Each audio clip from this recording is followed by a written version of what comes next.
Hello. Welcome back to the Dudes at the Movies talk show. I'm your host, Gavin Murphy, and I'm joined by my co-host, Mason Justick.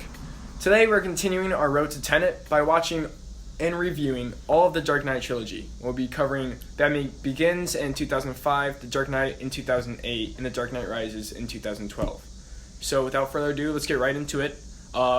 Warning though, we are going to go spoilers. I feel like the movies have been out for a long enough time and I feel like a lot of people have seen them, so we're going to go spoiler review. We will leave a timestamp for our final rating. Mm-hmm. And before our final rating, we'll give a little quick of just a sum up of everything we said. Yeah. So in case you haven't seen it. So let's get started with it. So our first movie is Batman Begins, which follows a young Bruce Wayne, played by Christian Bale, who travels to the Far East, where he's trained in the martial arts by Henry Deckard, played by Liam Neeson, who is a member of the mysterious League of Shadows. When Deckard reveals the League's true purpose, the complete destruction of Gotham City, Wayne returns to Gotham, intent on cleaning up the city without resorting to murder. With the help of his loyal butler Alfred, played by Michael Caine, and Lucius Fox, played by Morgan Freeman, who is a tech expert at Wayne Enterprises, Batman is born. The movie was directed by Christopher Nolan, written by Christopher Nolan and David S. Goyer. Alright, so Gavin, you'll start with the first thoughts? let's get started. Batman Begins, to me, I think it's really, really good. And I think it's probably one of the better superhero origin stories out there. Without a doubt, I think. It creates really good characters. It creates a really good city. You get invested into the Gotham, feeling or city right away. Christopher Nolan does a really good job with that, creating these characters and creating the city to kind of be like a character. And creates also some very good bad guys, which is a trend we'll see in the further movies. We have Ra's al Ghul and we have Scarecrow in this movie too. Yeah. And along with some other like low-level mob boss villains. Mm-hmm. Yeah. What was his name? Falcone. Yeah, Falcone. Yeah. So this movie is actually very dark. It is. Unlike the past Batman. So this was the first superhero movie to kind of show you like a dark world. Yeah, it was kind of a dark city set in Chicago. Mm-hmm. Our hometown. And so that was cool to see. I actually think this movie is, at the time it was so critically acclaimed. Yeah. But with following the release of The Dark Knight and The Dark Knight Rises, I think it's actually underrated. It gets overshadowed. It does, heavily, a lot. It does.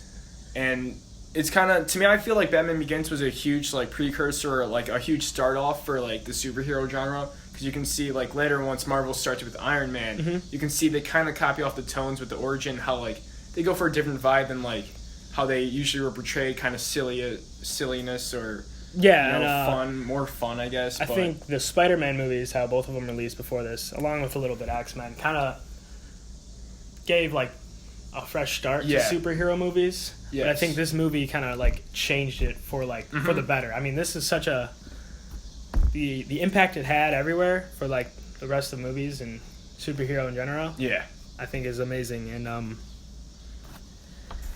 another thing I really want to talk about is the birth of Batman. I feel is really well done in this. You kind of see. You go back and forth between his time as a child and how he loses his parents. Of course, we've seen in almost every Batman adaptation of the classic Thomas and Martha Wayne murder. But we get to see how he discovers his fear of bats and uses his fear to be feared upon or have others fear him. And it's cool how they use Ra's al Ghul and the League of Shadows as they made Batman. Mm-hmm. Everything he got is from them. And so it's not like he's some that's just superpower. Yeah, he didn't just train a lot and become Batman. He went through hard times and then was kicked out of the League of Shadows to become good. Right. The League of Shadows inspired him to become a symbol. Yeah, exactly. Which is really cool to see. Yeah, so he was fueled by childhood trauma, mm-hmm. and then inspired by the League of Shadows. And that's cool because he turned both kind of bad things into Batman, and I think the way they handled the origin story, it's very original and its own story. One thing that I definitely want to mention is the theme of fear, and I feel like every single Batman movie or at least in this trilogy, has one big theme. Big theme, yeah. Batman Begins covers fear, The Dark Knight covers chaos, and The Dark Knight Rises covers pain. Pain, yes. And especially with fear, you have a great villain if you want to go in fear, which is Scarecrow, where he unleashes this gas that makes you most scared of what it is, and how Batman has to use his own fear of bats to create a symbol and then have others fear him. And his fear is just huge in the part, and it's something really cool and really well done by Christopher Nolan and David S. Goyer. Really well written. Yeah, I agree. And this is following The Prestige and his other earlier films that we already reviewed. And this was such a big step for him. It was his first blockbuster. Yeah. I'd say so. And it made a lot of money. Mm-hmm. Oh, yeah. For what the time was. Not enough as the next two, but this kind of... I mean, Batman Begins. It Yeah. started... Like, without this, we wouldn't have got... The Dark Knight else, and The Dark Knight Rises, and... So, it was a huge start off, and it was a great start off. Yeah, I think we should move on to the cast. We already mentioned Christian Bale, Michael Caine, Morgan Freeman, Liam Neeson, but Lieutenant Gordon... Wait, no, look, Gordon's a small cop in this one. Yeah. But he's played really well done by Gary Oldman. Yeah, who's probably my favorite Gordon. Yeah. Oh, yeah. We got Cillian Murphy, who plays Scarecrow. Does a very good job. I love the quotes of "He's here," the Batman. I thought that it was one of my favorite parts of the movie. Yeah. And then we have Katie Holmes as Rachel, who later got changed, but we'll get into that for The Dark Knight. But the cast overall, I feel like they did a really good job. Nolan he always gets lucky with a good cast. Yeah, it's always... I don't know how it happens. It's just every movie... They always... If you're not excited for the movie, you're excited for the cast. Mm-hmm. Christian Bale redefined Batman. Not just Batman, also Bruce Wayne. You get to really feel for Bruce Wayne, where most superhero movies, you just want to see the superhero. Yeah, you want to see the big battles and everything, but it really builds... I mean, the Bruce Wayne character arc in this film in particular, I think is amazing how they handle it. And he goes from this dumb kid who wants like revenge to, like we said, a symbol to the city. You know, he's got all that responsibility now. And Exactly. One big thing I want to mention for the whole trilogy is that after rewatching this, Michael Caine that's who Alfred is. Alfred is... When you think of Alfred, I think of Michael Caine immediately. I even think of the voice. Like, I'll read a Batman comic and I think it's Michael Caine, you know? And I think he just does such a well-done job and gives really emotional moments you can see throughout the whole trilogy. He does really well. He's a great actor. Yeah, really well. Yeah, I mean, he's one of the best parts. Or Morgan Freeman as well. Yeah. I mean, he kills it. Yeah, his character's hilarious and comes out with some of the best lines, too, and adds to the story really well done. And one thing I do want to mention, too, is that I love how they make Batman kind of like... They give him a way to be realistic in the world. Like, they say how his stuff is made of military suits and how, like, it's just grappling hooks and, like, a utility belt that is made out of stuff from the military that Lucius Fox got for him. Yeah, I mean, Nolan really wants this, like, his version of Batman to be as realistic as possible. Mm-hmm. So the movie's actually pretty grounded. Yeah. Like...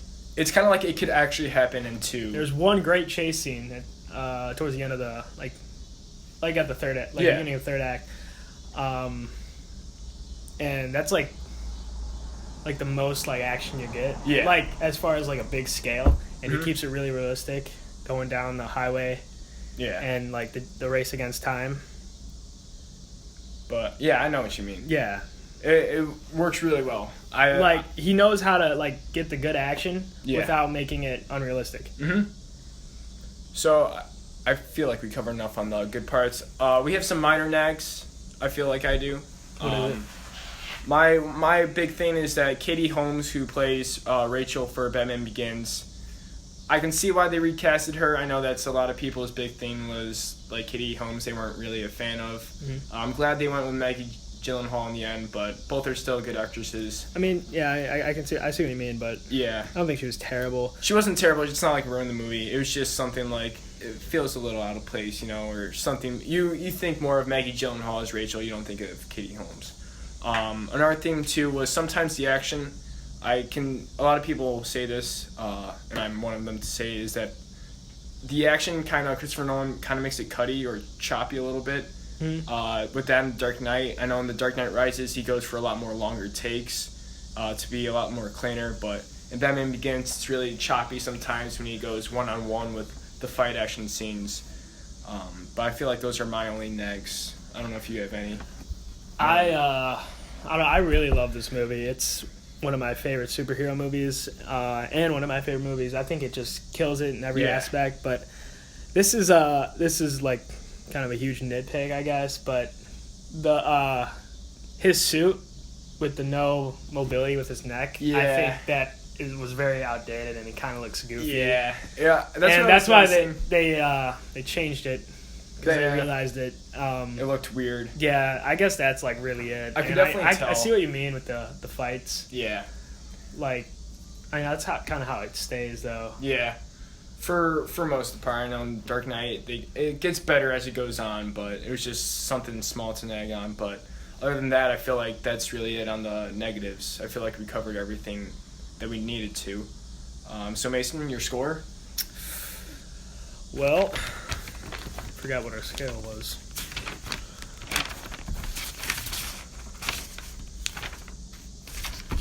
Oh my god.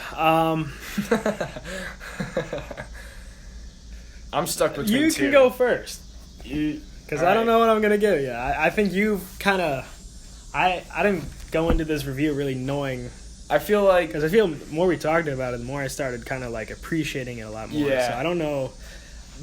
Sometimes rewatch it. The first time I rewatched it didn't benefit much, but I rewatched it over the weekend, and I'm gonna give it a 9 out of 10. Sometimes I go with a good or with a great, which is an 8 out of 10. But I think today I'm gonna go with a 9 out of 10 or amazing. Mace, you got your final score. I'm gonna give it masterpiece. Whoa! Really, I don't have any problems with it besides that small nag with his suit that really isn't his fault because it's just how Batman was, and Nolan was going off past interpretations, and I'm gonna give it. I think it's a perfect movie. Not perfect, but I think it deserves that score. All right. Now moving on to The Dark Knight. Yeah. All right. The Dark Knight was released in 2008. With the help of allies Lieutenant Jim Gordon and DA Harvey Dent, Batman has been able to keep a tight lid on crime in Gotham City. But when a vile young criminal, calling himself the Joker, suddenly throws the town into chaos, the Cape Crusader begins to tread a fine line between heroism and vigilantism. So basically, a huge battle between the Cape Crusader and the Agent of Chaos. Agent of Chaos, yes, a classic. Of course. We got Aaron Eckhart, right? Yeah. Yeah. Who plays Harvey Dent. We have the iconic and late but great Heath Ledger, R.I.P. R.I.P. And then we have Maggie Gyllenhaal as Rachel, along with the Gary Oldman, Morgan Freeman, and Michael Caine. I think actually the cast is a great way to start because there's a lot to talk about here. There is, like you said, I like Maggie Gyllenhaal a lot. Yeah, she does really, really, really good. A lot better. I like her. I like her Rachel a little better. Mm-hmm.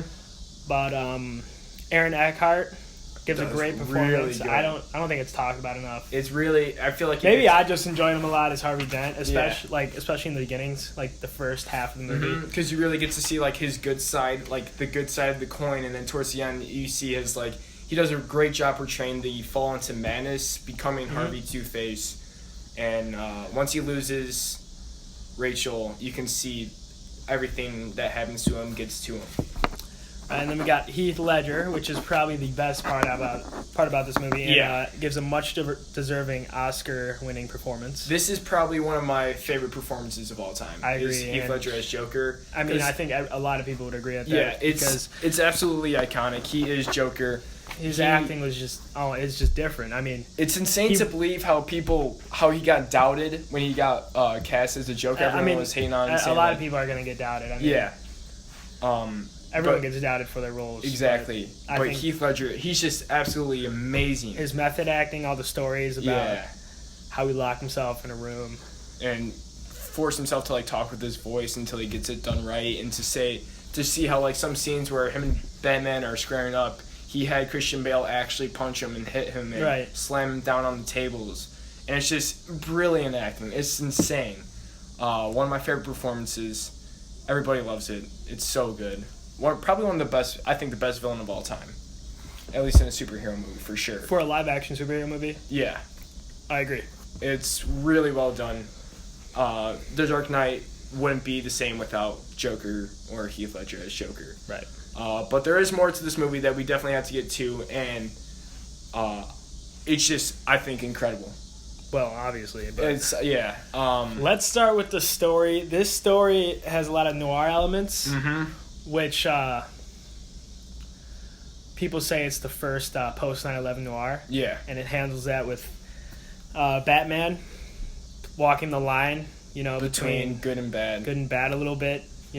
Might have to Break his one rule. break his morals a little bit. And that's his big struggle throughout the whole movie, which is really well done. Yeah, and Joker has like terrorists ripping apart, Yeah. exposing the fakes of like the people, Mhm. or trying to at least. And his whole goal is just he wants to show people what The these real people version of actually are. themselves. Yeah. Like he said. He said in their the one final line moments. is, you'll see that these people will... No, like he said in their final moments, people will show you who they actually are. Exactly. And that's kind of his goal, to just expose everybody Mm-hmm. and kind of bring out the real chaos that everyone has deep down inside. Exactly. I feel like... Also, the opening scene... Oh my god, I can't believe we didn't talk about Yeah, that first. honestly. It's The probably, opening scene is one of the best I think it's opening one of the best scenes. opening scenes of all time. It's the coolest thing to watch. Like You're that's how you start a movie right Yeah. there. That's- With the score, Joker, his plan to kill off everybody. So he's oh my god. It's That- just, especially when you see these breakdowns and how Joker. He says later in the movie, he says, "Does it really look like I'm a guy with a plan?" But it's just funny because you definitely know he creates like these master plans that work out just for him, so he wins in the end. Right. And it's insane.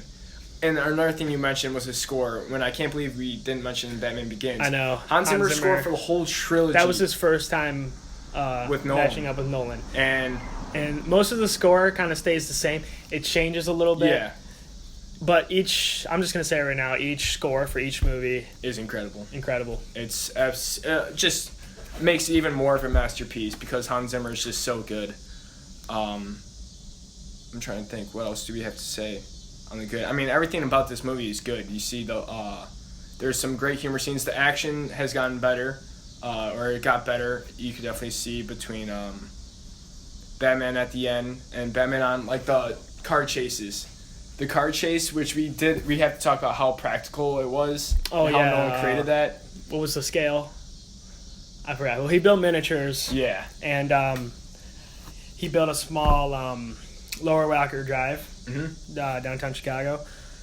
And put the camera with the car. Oh, my God. It's the coolest thing. If you have time, just look up how he did that. And it's amazing because it looks so real. Yeah. Because they really did make the... what's it called? What's his car called? The Bat. Or No, that's in The Dark Knight Rises. Well, the Batmobile. I don't know what it's called. I'm trying to... Tumbler, the Tumbler. The Tumbler, that's what it is. They made that in a life-size scale of that, but I mean, to save a lot of money Yeah. and keep up the action by making the miniatures. Yeah. The practical effects, like we say with every Nolan film, so is well just done. going to be perfect. There's some great shots, But too. like I know I said masterpiece for Batman Begins, but he does use a lot of CGI there. Yeah. And that's kind of like it's a lot died down here because with the train Yeah. and Wayne Enterprises and the train going through that, that's all kind of like CGI. that's kind of the most he's used CGI, I think. Yeah, I think than- I'd agree, yeah. But Yeah. you can definitely see this one, even with, like, the truck flipping over. Like, that's all real, and that's just insane. Oh yeah, the way they planned that out. Yeah. There was actually someone in that truck while they flipped it, And, and the hospital blowing up. Yeah, they had to get that one take, and We then really we got to had, start talking about these movies in I order, know. but Heath it's just everything comes up. Yeah, Heath Ledger improvised one part where he keeps pressing the button and he looks back and everything blows up. That's just, it was insanely done. I've actually seen a video of some guy who like lived near it. Yeah. He's taking a video from Oh the yeah, I office. saw that. That was. Could you imagine? You're look That's up just what across the movies, street. they don't do enough anymore. Yeah. That's why I'm really excited for Tenet, because It's so you're seeing he said everything in was camera. practical. Like, Yeah. It's all. that's like one of the best part about this movie is Everything's so real. And then the I really practical want to. I feel fact. like we haven't gotten as much into it as the story again. Yeah, We're gonna okay. come back. The story. we're getting off track. Yeah, we get off track. Let's get to the story first. But you get introduced to Joker, who wants to create chaos, and you have Batman, who is trying to stay as honorable to his one rule, his rules, his multiple rules that he has, of being a good man and trying to show the symbol for hope, and then seeing the downfall of like, it's really kind of gets political too, which is you have Harvey Dent is on the side, and they're kind of saying like they're showing both sides of the coin, right? And they're saying like everything that's going on good, and you can see why Joker is doing what he's doing because these people are corrupt and trying to. Yeah, they definitely show the corrupt from like the rich. Yeah, exactly. That plays a huge factor in kind of the next two movies, like this one and Yeah, and The Dark Knight Rises. which we'll get into later. Yeah. But and kind of like the reason Batman is has to walk the line between good and bad is because of Joker sabotaging Harvey Dent, Exactly. who is the light of the city. Yeah. People are still skeptical He's about the White Knight. Batman. Yeah. The White Knight. And I think that whole arc of Joker just Yeah. finally slowly turning Harvey Dent. Into menace and also. Like you said, he down. said he doesn't have a plan, and that's just why the Joker's character is so smart. Yeah. Because he knew he wanted Batman to go save Exactly. Harvey, because he knew he had something, like some relation with Rachel, and how that would it would tear both of them up.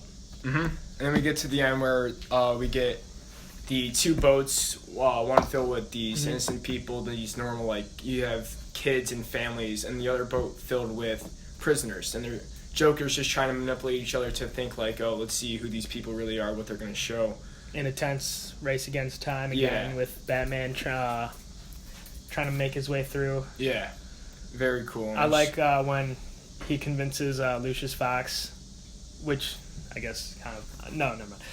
Like, to spy on everybody with everyone's cell phone, which is that's like really well super done too. illegal. That's why Yeah. it's like walking the line between... Because he's Just every time they do that, they show Batman has to go to extreme lengths just to like... It shows win. how, like, sometimes, just to win, he has to do some insane things that go against everything he's for. I feel like we covered basically everything, right? Well, there's a lot I want to talk about still. All right, we'll go. First of all, there's the Joker's introduction at the beginning. Badass. You know, with the the heist. Yeah.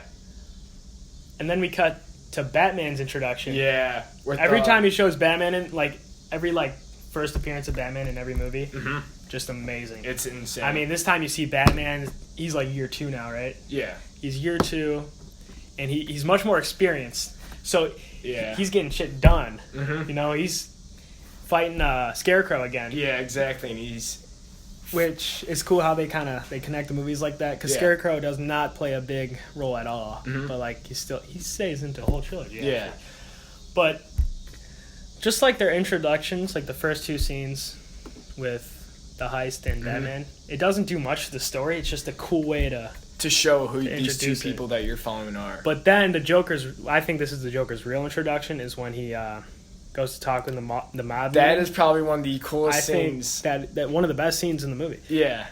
It's where he does the magic trick and he convinces these people where they're calling him insane and he's telling them, "Oh, I'm not insane." I know, and the little details. Yeah. When he looks at what's the guy's name who keeps you know what I'm talking about? Blanking on it. I'm trying to think. The guy who calls for the bounty on him. I don't know his name. Yeah, I forget his name too. You know, He's like he keeps calling Joker a freak, a clown, like crazy. Exactly. And the way just he looks at him, like just pissed off, like. And he gave him he gave him like 3 strikes, and that's when he decided he's gonna kill him. And then there's like these subtle. it's just the subtle details are insane. Where with the acting and Nolan's attention to detail as well. He's always you have you got to Joker give credit pulling there out too. with some awesome. This is probably one of the most quotable movies I think. Oh my god! In movie history. I quote it every day. Literally every day. I'll always say like I'll do a Joker impression. I'll quote it or say like a Batman quote or something.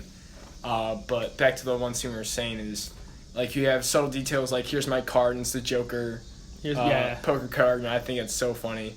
And then it's just really well done. Like you see these minor things put in and how like it's really Joker's character, the way he like feeds off other people. And, like, how he does these things, it's... I think, and the most important part, Joker wins. Yeah. Joker wins. Yeah. I love seeing a movie where, you know, it's not so predictable. This movie is, like, if you're going in fresh, which you probably aren't, but... Yeah. It's just such a ride. And the feeling you get at the final scene when Gordon's giving his monologue to his son... And it cuts. Chills. The cuts. This is really a really well edited movie.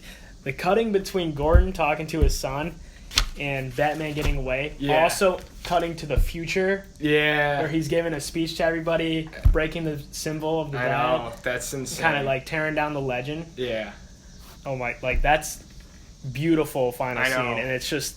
And one thing too is that like we haven't really mentioned too much either is the camera work or like the shots. Or the cinematography, I guess. Right. There's some scenes that are so well done. Those mainly at the end. There's one thing I really love is Joker's hanging upside down, but it slowly turns when he's like giving his final monologue to Batman, saying how like how the Joker basically won and like turned all of these people to not believe in anything that they're shown, and it shows like the camera is slowly making him rise up and become. Like it's like he's on top and Batman's below him. Because that whole scene is you see Batman finally beat the Joker. He was able to save everyone on the boats. But he lost. But when he brings him back up, Joker said he's got one last trick up his sleeve and he won. And I just wish there could have been more Joker in the future.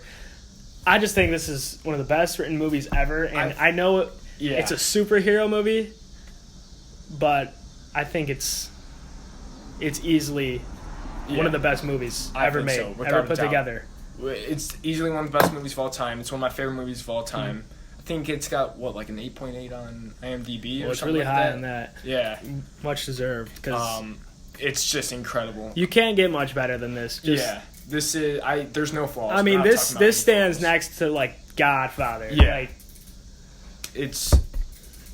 I mean, do you have any flaws? I feel like there's no flaws. There's no flaws. It's a 10 out of 10. It's a masterpiece. You expected this. No, okay. I gave Batman Begins masterpiece, but this is a perfect movie. Yeah.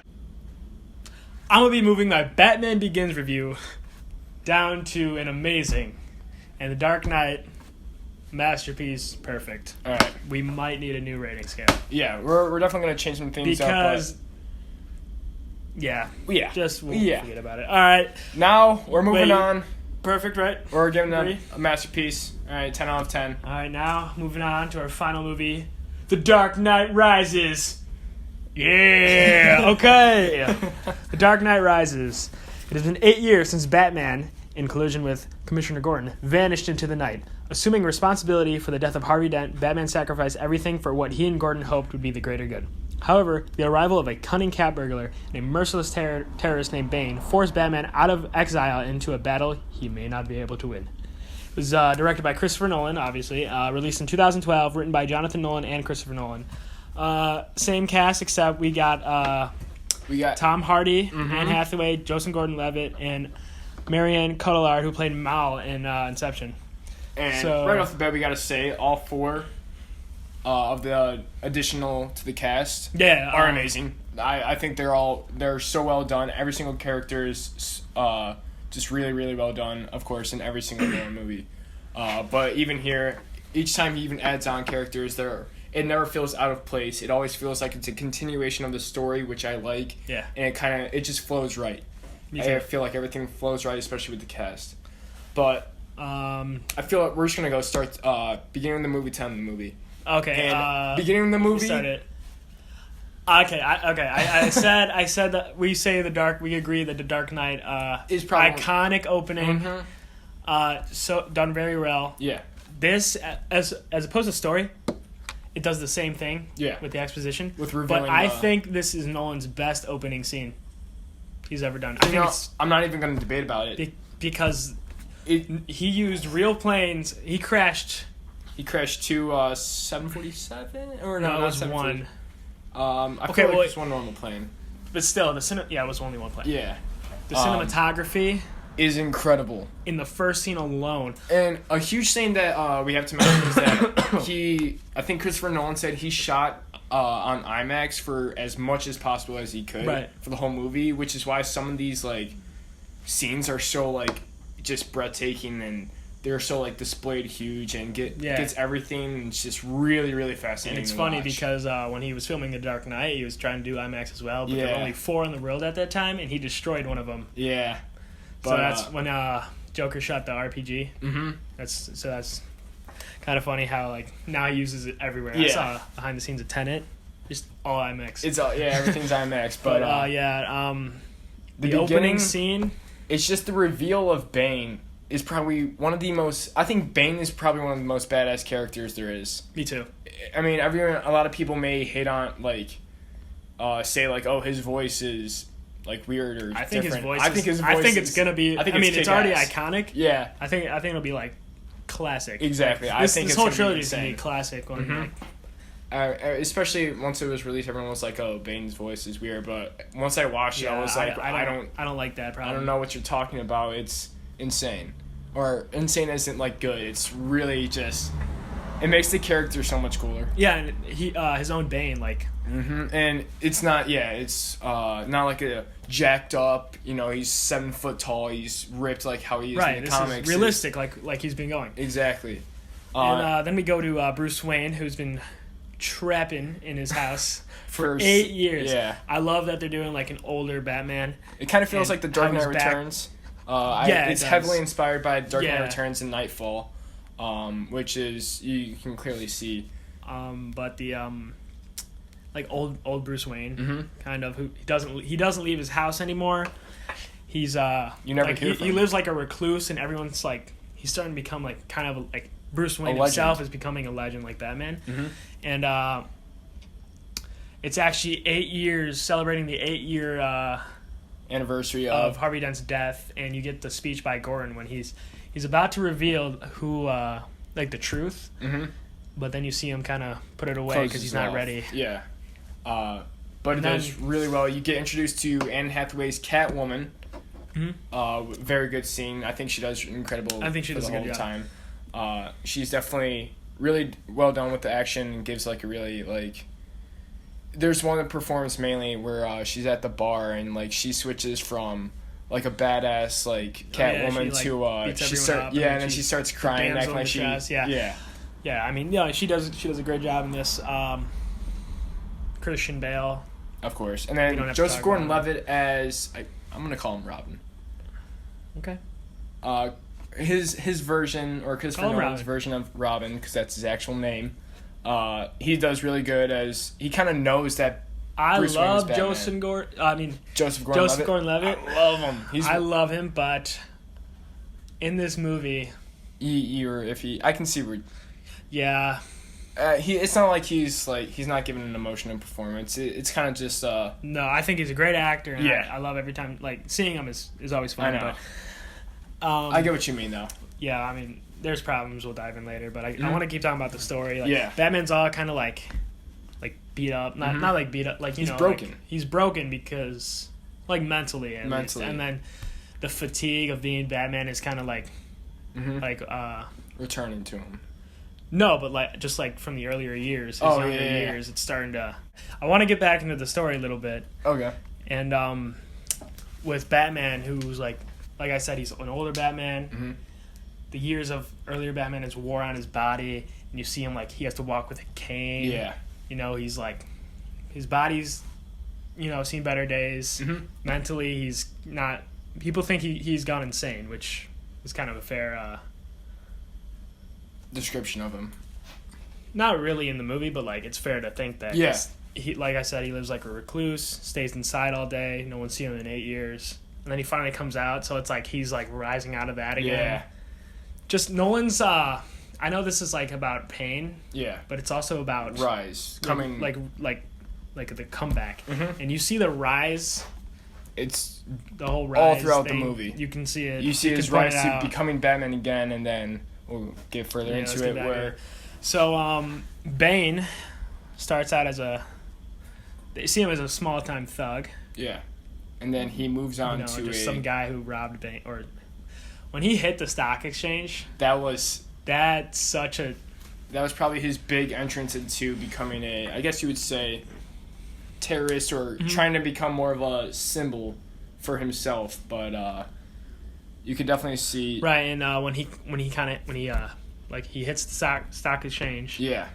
and then Batman comes out. Mm-hmm. For the first and one interaction I love. I think this is the dopest reveal of Batman. Yeah. Oh, I think so too. Because especially one line that gives it like so much hype is when the old cop says to the younger cop, he's like, "Oh, you're in for a treat tonight," and then Batman comes out, like all the lights go down to black, and Batman comes out of nowhere. And he's got his the time thing, and he shoots it, and Batman just looks at him, doesn't say a word. He's like, "Put that thing away before you hurt yourself." Yeah. Yeah, dude, that scene. That was so. It's about I think it's about 8 minutes long. Yeah. Maybe a little shorter, but when he got like the tablet, Mm-hmm. and he like pulls out the pin, Yeah. and then he drops it, and he looks up, the helicopter light flashing on him. Yeah. And everyone's surrounding him. That's just one so man, and he cool. gets back on his bike, and the escape. And then especially the reveal of his bat. Yeah. That was sick. Where he was like, "Oh, we got you cornered now," or like the rat's cornered, and then it just lifts up to this huge scene and drives out. That was just so many just well the done Batman sequences. reveal. That's And one thing I I like how they say. brush off Bane actually. Yeah. Like, because they could have ended the whole movie right there. Right there. You get Bane, then something, but they want to go after Batman because And they that think was he's the cop's biggest mistake. Exactly. Well, second, we'll get into that. Mhm. What are you gonna say? One thing I want to mention, we'll keep on saying, is that this movie's sequences there's so many great sequences. Like the opening sequence was amazing. The stock exchange was great. Blackgate prison, great. There's so many more. I also think this is a very quotable movie. Yeah, Like the first, second one. Mm-hmm. Every movie kind of pretty quotable, Yeah. actually. But yeah. We move on. We'll move on a little bit more. Get faster into it, but the one big thing is Batman versus Bane Part 1. Where We're already going there. We're going there. I don't know, dude. I feel like we gotta. Let's build up to that. All right. Because Bane becomes okay. The football. That's What was after. it? That's after? Yeah. Oh, so he gets Batman. Oh. He gets Batman early. Yeah. All right. So I think we're about it's an hour 20 minutes in. We get Batman versus Bane Part 1. Yeah, where- we've only seen Batman twice now. Yeah, and This is where you actually where Joker kind of messes with the mob. Yeah. I feel like this is kind of where Bane. You see how Is- much of a problem he is. he's more Because this is he the gets first intimidating. time, Batman Begins. He's coming up. Yeah. He's easily fighting everybody, but Mhm. he's got a lot of people to deal with. And then Joker, you can't hurt him, Yeah. so mentally. And then this is where the pain aspect comes in. Yeah. This is the first time we've ever seen Batman just get his ass kicked. Exactly. And He did nothing to Bane. the breaking of the bat. That scene is iconic, and I think that fight scene. And I it's know so you don't well like done. Nolan's fight scenes. Oh, this but one. I think this one is. This one is amazing. I think it's probably his best one. I think so too. Yeah. It was, especially because you take into the idea that there was no music playing. I was gonna bring that up. No music playing, and then you have the. It's just raw and yeah. gritty fighting. You hear- I don't think it's it wasn't too choreographed. Yeah. That it was silly. It was just. You hear Bane's footsteps are heavier than Batman's. Right. And it's just Batman's going all out, and he's trying to get him in certain spots.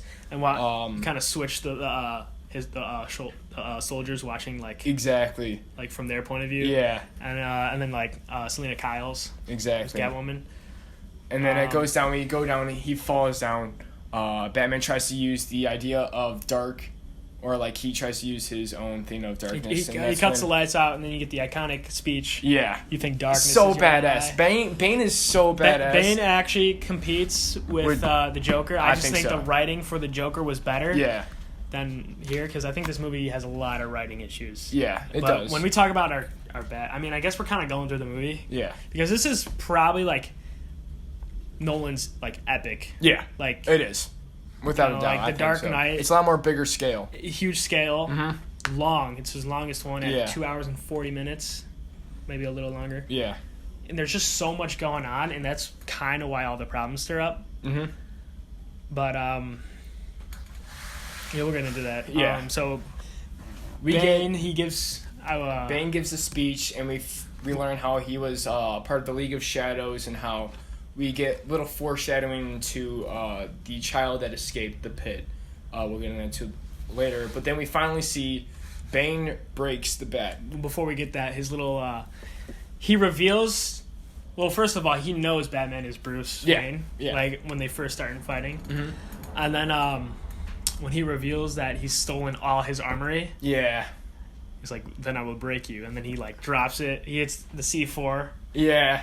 One of the tumblers fall down, It's so cool. and then Batman gets up, tries to fight more. And Bane Bane says, Nope. "Yep." Breaks his back, which is, of course, from the iconic Batman Nightfall comic. But it was just so cool to see like how Bane is the first one to break the bat physically, and it just shows the idea of pain even more. And it's funny because Tom Hardy is actually a lot shorter than Christian Bale, so they had to make have him in look like bigger. heels. Yeah. Tom Hardy's like 5'8", while Christian Bale's like 6 foot or something. But it's just cool because Bane's just so badass like that.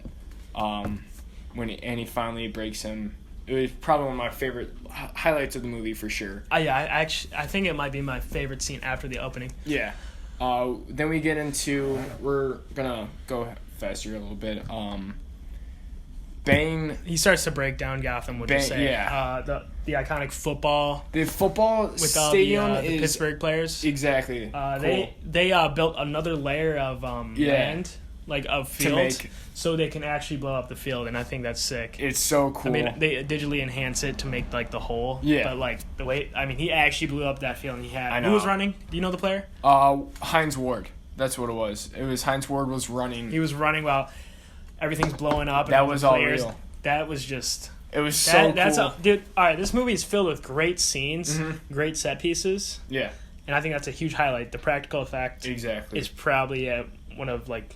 We get the at reveal its of the best. bomb. The bomb too. We didn't mention is. Oh that yeah, this is like we get the the huge reveal part. of him. He kills the scientist that knows the password to the bomb or how to turn off the bomb, and then we see him kill a man. So the bomb's going off no matter what. And it's just a matter of time is when it happens. And then we try to see, or we start to see, Bane's push for Blackgate Prison, which was releasing all the prisoners. One thing I want to mention, and it's a little bit of like a history thing, is that Yeah, I was gonna. Christopher Nolan, he took a lot from the French Revolution and Charles Dickens. He majored in English for college. And he took a lot from Charles Dickens' A Tale of Two Cities.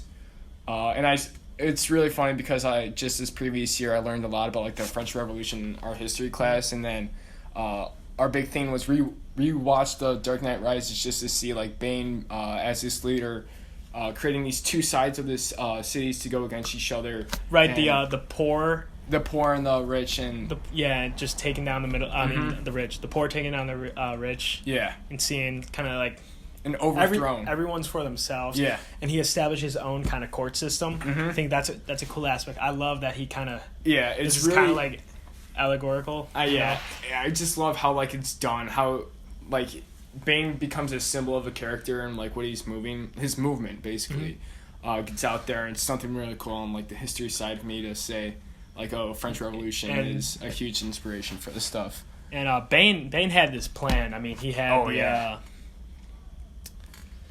he isolated Gotham by blowing up all the bridges and threatening to blow up the whole city if the military comes or if anyone leaves. Yeah.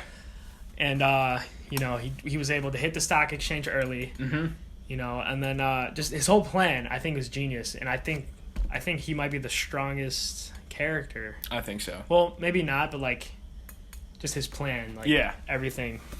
Yeah, I completely agree. And then we get to he lets the prisoners out at Blackgate, and he has an awesome speech. I absolutely love it. And then we start to see. This is where he reveals that Gordon was a part of. Gordon lied, and that Batman did not kill Harvey Dent. Really cool reveal, and I quote it all the time. It's so cool. One thing I actually want to bring up real quick before we move on with the story. Before when Bruce Wayne starts coming back as Batman, Alfred kind of sees that, like. Oh yeah. He gives that classic Alfred speech where he's like, "Yo, this guy's messed up." Yeah, yeah. And he just doesn't want to lose him again. And Alfred I think so that emotional. scene is very powerful of Bruce and because it doesn't have to be like Bruce Wayne could simply just yell at him, like yell at Alfred, and that would be it. But it's just the way that they kind of talk themselves. It's the first time you kind of see him fight like that. Like, Bruce Wayne says, "Get out." Yeah. And then when he wakes up the next morning, I got he's chills, like, man. He's hears a knock on the door. He's like, "Alfred." Yeah. Yeah, that was sad because. And Michael King understand. gives such an emotional performance for as little as he's in the movie. Yeah, he's probably in this movie the least. Yeah, I think so. Out of like the big cast, but even I think he gives the most emotional performance of the whole movie just by being in the littlest parts. Yeah, which I think he's done incredibly well. But we get to the part of Batman's in the pit, or Bruce Wayne's in the pit, and he's broken, and he's learned about the legend of the child that escaped the pit. And he's trying to like come back. It's trying to be the Dark Knight Rises, right? Mm-hmm. Where he's trying to rise back into what he has forgotten to be. And his process of coming back and everyone trying to help him, and then his first 2 attempts. Yeah, his first 2 attempts were. Isn't it a 2-month time jump? Yeah, and then he kind of gets back. Mm-hmm. I will say it's a small nag. I guess like a problem with the writing is the time. We'll get to that. We'll pause because we're going on long. Yeah, because I want to get through the story because we're kind of talking about everything we liked. Yeah. Already while doing this, that scene where he falls twice and he removes the rope. Yeah. When he's climbing and everyone's chanting and the chants just get more intense. It was revealed that the chant means rise. Yeah, I mean they said that in the movie. Oh yeah. Sorry, I'm stupid. But no, you're fine. But when he gets on that platform, he's about to make that jump. And when he jumps, the stop, the quick just silence. Yeah. And then the gets roar. It. Oh my god! It feels like a sports movie. You know? Exactly. And the music, Hans Zimmer's score, of course, is I think this is one of his so best. much to it. It's insane to see. And then we get Batman comes back to civilization. When Gordon, like a badass, chooses exile. Exactly. Chooses death by exile. Which, this is probably my favorite cameo, or like, I guess, comeback of... Cillian Murphy? Yeah. I think it's so funny when he like, he's basically the head of the Corps. He's the judge. Yeah, and it was like, death by exile. And he's walking, and then Batman's like... Light it up. Yeah. and then the symbol, and then Bane's like, Ambassador. Yeah. That whole sequence, I like, despite the many problems it has. Yeah. I love that sequence. It's just Batman's return. I know. Again, he rose. We're going to actually, before we give our review, we're going to talk about all the time you can use rise. Yeah. And then we move on to I guess Joseph Gordon-Levitt. And Batman kind of meet. They kind of meet and they kind of reveal like what's happening, what's going on. We're on the final day. I guess it's the third act. It's the final third act. Yeah, and then we get the Wall Street battle. Yeah, which is all the cops. This is all the thugs. love led by Bane and Batman. Yeah, and they come in and they run. And they're fighting off. That's like Avengers before Avengers. Yeah, like that was probably. I think that's one of the coolest things. Because like that's all real people running down Wall Street. I mean, they closed it down and.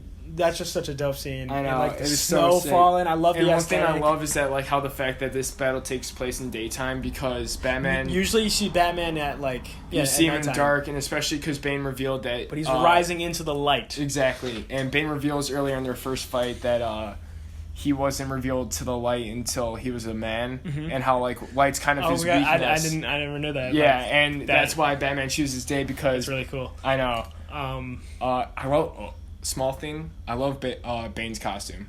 Oh yeah, me too. I think it's sick. He's just holding like that. With the mask too, and they get this very very sick fight where Batman finally becomes smarter than him and starts to break at his mask. Right. And Batman, he learns. Yeah, he starts to tear him down. Comes back like you said, he comes back a man. Yeah. This is the first person who's ever challenged Batman, and just to see him finally like take over, that was satisfying. We get back, and then Batman's kind of winning, and then we reveal. Oh, we didn't mention. We didn't mention Anne her Hathaway enough. or Marion Cotillard's who character. is Anne Hathaway. She's in it a lot. I mean, first of all, she betrayed Batman, led him to pain, and that's when they broke. And then she's been kind of chilling. She went to jail herself. for a bit, and then she redeems herself. She helps Batman at the end, right before the Wall Street fight. Mm-hmm.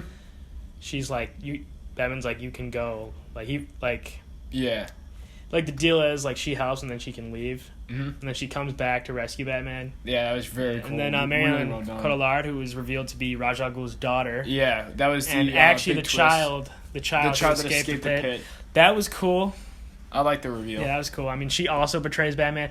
Batman goes through a lot of shit in this movie. Yeah, man. Like he sees some stuff. Like, yeah, I mean that's because it was the breaking of the bat, mentally and physically, right. And then just to show like how he comes back from that was huge.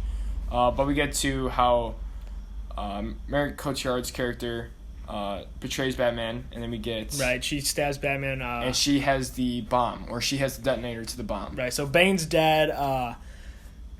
She betrays Batman. We get right Anne there. Hathaway comes in. Anne Hathaway comes in kills right before Bane. Bane's about to. When I first saw that, I was a kid. Yeah. When I first saw that, and like the boom kind of sank with the shotgun, I was guess. like, "Whoa!" Yeah. I thought that. I mean, it was cool. I thought it was done. I thought it was. Yeah. I mean, because that movie, it's an intense movie. Yeah.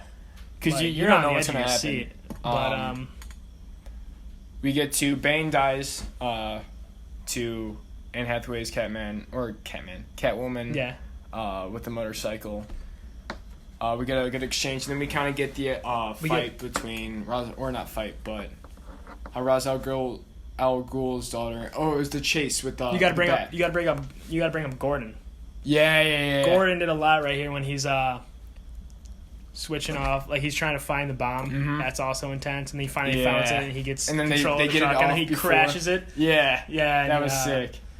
We get they get like 11 more minutes of time. I think they said it was in the movie. They get 11 more minutes to try and stop this bomb, and then. Nolan loves the race against time in the Batman movies. It's in every movie, and this one the most. Because the most is at stake here. Like everyone, like you feel hopeless when Joseph Gordon-Levitt's character, which I'm just gonna say Robin, that's easier. Yeah. When Robin is trying to like evacuate all the kids, and then he's on the military won't let him cross. I thought that was a powerful moment when he's like, "Everyone back in the bus." He's like, the old guy's like, "It's an atom bomb. Yeah, like, you're gonna let these kids die without an ounce of hope." Yeah, I thought that was a good scene. And then especially when that's when they reveal Batman again. Batman has probably the sickest reveals of all time. Right? Like it's just. There's nothing better. Like he gets the bomb, rises over the city with the bat. It blows up, and then they're like, "Oh, it's starting!" But then Batman just comes up out of nowhere, and they all cheer. That was such a dope scene. And then you Thor. Get that. Sorry, what are you saying? No, there's Thor's entrance to Wakanda and Infinity War, and then there's Batman. And then there's Batman just way up. And then all right, so anyway, the bomb's about to go off. They're hopeless because. There's no way to disarm it. So Ra's al Ghul's daughter dies, and then Batman's like, "I can get it out over the bay." So he rises over the city. 30 seconds. Yeah. He's got to get it out into the water. 6 miles away. When it cuts with 5 seconds left, and he like closes his eye, and that dramatic like classical music's playing, and you think it's end, and then you hear, boom, and then you. Just Robin's face right here, because Joseph Gordon-Levitt's a very good actor. Yeah, you could his just expression. He's like. Then he quits the police force. Mm-hmm. It's just such like an emotional moment and really well done throughout the whole time. Everyone starts to think like, oh, that's it by Batman, and then we also get Bruce Wayne's funeral, right? Which is Michael Caine again, emotional, and that's probably the most heartbroken you get because he loses him. Tears me up sometimes. It's really well done. Yeah. And we kind of get like the montage, I guess. It's like the final 4-minute montage that we always see in a lot of these movies. Classic Nolan ending. Yeah, where we always got some music playing. Mm-hmm. We see everybody like what they're doing, what they're changing. Robin leaves the police force, reveals his name is Robin. Really cool, like nod to Bruce Wayne will. Alfred gets all his money while and Wayne Manor is what's it called? Why is this playing for me? I don't want to say a daycare. No, but, what's it called? Orphanage. Yeah, that's yeah, and then Lucius becomes head of the Wayne Enterprises. Yeah, so everyone gets their good ending, and then we cut with Alfred going to his trip, and then Robin kind of discovering the Batcave, and then he sees Bruce. We'll get into that. He sees Bruce, and then Robin. He discovers the Batcave, messing around. Mm-hmm. You know, the bats come in. He rises to the light, gets on the platform. The platform rises. Yeah, cut to black. The Dark Knight rises. That was a good ending. So yeah, that was the story. I think throughout the story, I know like we went really in depth for this one. We went long not even the for best this one. Yeah, but yeah, we went really in depth here. But I think we gave all our goods. You know? Yeah, we definitely, as it went on, we said the goods. Nolan's direction, the huge set pieces, the Yeah. battles, the shots are cinematography, insane. the acting, all the that. music, incredible. We'll get into our bads now. You want to just go real quick? Yeah, I guess sometimes you can definitely. There's a lot of plot holes. Or rewatching, you can see again the action. I know they want longer takes, but there was one time where like 2 guys got knocked over by just the wind, and it was like one thing that everyone picks apart. I mean, the first time watching, I never noticed it, but then when others notice or recognize it, then I'll notice it and see. But that was a small thing, and then I guess I feel like it should have taken I mean, we didn't really see a lot of Batman that much. We saw him like 3 times, and I get why, because it was the breaking the bat and just to show how he comes back. But for a Batman movie, he doesn't come until like 50 minutes into the movie. Yeah, which okay, I thought that was fine because he's getting back into it because it's kind of like a second origin story. Yeah. But yeah, they don't show him a lot. And it's a long movie. This is a long movie, and you actually don't get a lot of Batman. Yeah. And I know that's not, like we said, it's not a key because you care about Bruce Wayne, but I don't know. I mean, this was the final one. Yeah. Is that it? Think. I mean, there was one thing. Joseph Gordon-Levitt's performance, I think it was pretty, or it was good. I mean, it wasn't like his most insane one, but it was all right. Yeah, I'm gonna just the plot holes. There are so many plot holes in this movie, and which really sucks because the way the story is just so good. Yeah. But then you get like all these plot holes that are just kind of lazy. Yeah. I guess, and you don't get any in the first 2. Mm-hmm. So that just kind of it's a bit of a throw. Kind of turns me off because like Nolan's he's been so consistent, and I think this movie just is it's not consistent. Mm-hmm. You know, I mean, there's just so much going on. Yeah, it's really a lot you have to do, and it's kind of there's reveals that like they keep on revealing everything, and I feel like it does drag on a little bit, and there's some times where it's like, it drags on at the wrong parts. Like I feel like the usage of time sometimes, like the recovery of Batman, wasn't really expanded on that much. Yeah, it just doesn't work for me. So what do you think? I mean, because he leaves the Inception ending, and unlike Inception, I really think you have to choose between one. Which one do you have to choose? To where I think he's alive or not. Mm-hmm. I think. I mean, I don't know. I've never really like thought as hard about it because I just kind of like I think it's just a subtle callback. You know, I just like the callback. I mean, yeah, I get why some people are arguing like, oh, is he actually alive or is that just what Alfred wants to see? But I do think that he is alive. I agree. I think he's alive. Although I thought it'd be a lot cooler if they just left him dead. Yeah, like because it's like it's maybe give a little hint, I guess, but he gives too much. I mean, yeah, because when you shut in the flashback, he's like, he'd see Bruce and then he'd blink and then but then he blinks and then. But, so yeah, I mean the one part I like is like Lucius. I feel like it now would have been like, when Lucius Fox was talking about the bat. It says like the last time it was open was 6 months ago by Bruce Wayne. I think if they just kept that, it would be a lot better. Yeah, with the music like rising too, and then you just cut to Robin rising, and that's it. I feel and your trilogy. Yeah, like Nolan, bro. I mean, I'm fine with the ending like that, but I just like I wanted a definite ending. Yeah, not like an Inception ending. I didn't want to. Like you didn't need to do that.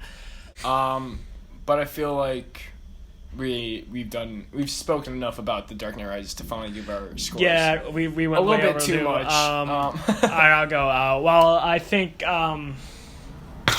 it is not a perfect movie, but it is a fitting end to this great trilogy. Mm-hmm. I think I'm gonna give it great, which is You're like gonna give it a great. I'm gonna give it a 8 out of 10. You're gonna give it 8 out of 10. I like this. I'd give Batman Begins 9. Dark Knight. It's definitely the weakest movie. Mm-hmm. But I'm just gonna go. It's a great movie. It's a great movie. To me, I'm gonna give it a 9 out of 10. An amazing. Really? I like it. Really? I think I enjoy it a lot. I enjoy as look at it as a movie. Do you think it's better than Batman Begins? I don't know. Sometimes It I'm had fine the with potential a to lot be of the it. best one. I feel like 90% of it is really good. I feel like there's the 10% that kind of throws me off sometimes. Dude, I don't know. It just don't work for me. I mean, I was actually debating great and good, which is like an 8 or a 7. Yeah. But I don't know. Probably, I like this I might movie a even go lot. in between 7 and 8. It's like a 7.5. Okay. I guess where I'll sit is like a between great and amazing, which I'll probably give like an 8.5. I feel like is Actually, I'll go 8. I'll commit on 8. Great. Come on, 8. Yeah. I'll give it an 8.5. I kind of enjoy this movie more than Batman Begins. I agree with that. I enjoy it a But lot more because it's if- a lot of fun. yeah. The action. and Because I it's love the characters. huge too. budget. Yeah. I know what IMAX you too. mean, but if we're looking at this as a movie. As a movie, I see the plot holes, and I know why. Like, there's some people that say it's really weak. I get why they say that. Yeah, I mean, just compared to his other two, man. Yeah. I just don't think it holds up as well. I get it. But yeah. that's just me.